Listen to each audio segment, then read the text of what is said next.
Hi, I'm Simon Tim, and I'm going to share my focus of my research focus on self-relating.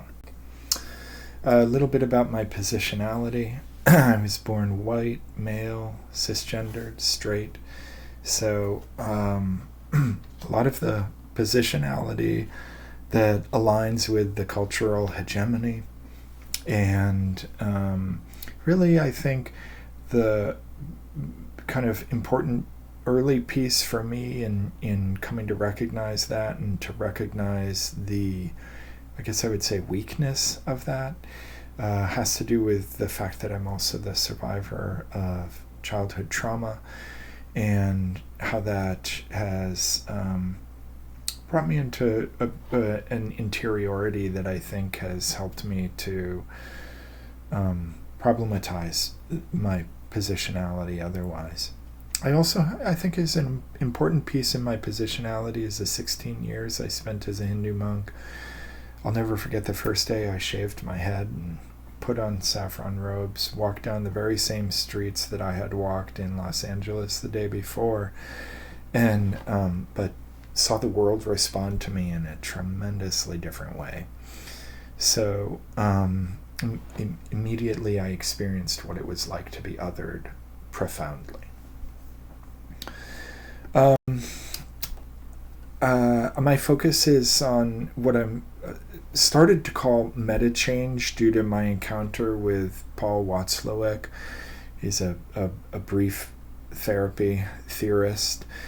He differentiates between change within the system, which he calls simply change, and change of the system, which he calls metachange.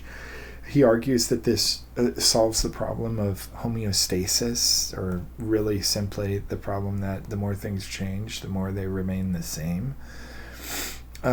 So classic example of homeostasis is in family therapy when they working on the problem child, and the problem child stops drinking, but then all of a sudden the perfect child gets pregnant. And so the recognition that until the family system itself is changed, the problem of problems will just perpetuate. So excuse me. The question is, what's the system within individuals? And here's where I pull apart from the way Watzlawick viewed that, and offer a different idea of what the system is. And I think that I want to propose that the internal system is a system of self-relating. So, and I want to propose, at least at the moment, I'm seeing three core components of self-relating that are essential. One is psychological distance, learning to pull back from one's emotions. The other is self-honesty, a capacity to recognize the truth of oneself. And the third is self-acceptance. So look at each of these just briefly.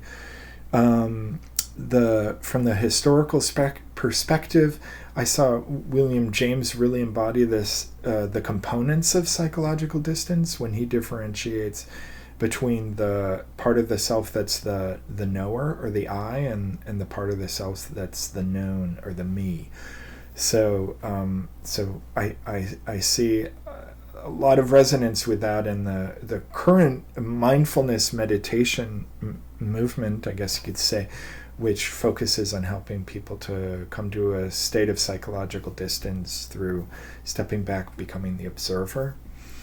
And there's a lot of research that's shown the dramatic impact of, the meta-change in this psychological distance, how that helps a tremendous number of different emotional or psychological challenges.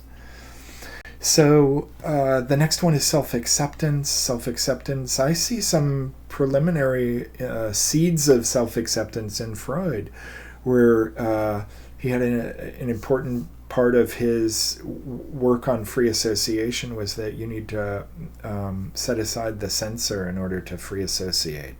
So I see a seed of acceptance in that, recognition of the role of that in psychotherapy. This is something that was developed, of course, by Carl Rogers with unconditional self-regard, and later by Albert Ellis and his construct of universal self-acceptance. There's been a lot of research on that to show that it's also metachange. In other words, that by accepting yourself, a host of other issues can be addressed. And then lastly, self-honesty. I see, found a historical historical component to that in the work of Carl Jung. He talks about the moral courage that's needed in order to confront one's shadow and syzygy. And currently, I think the most work around this has been done by ACT in their focus on experiential avoidance. That's Stephen Hayes' acceptance and commitment theory.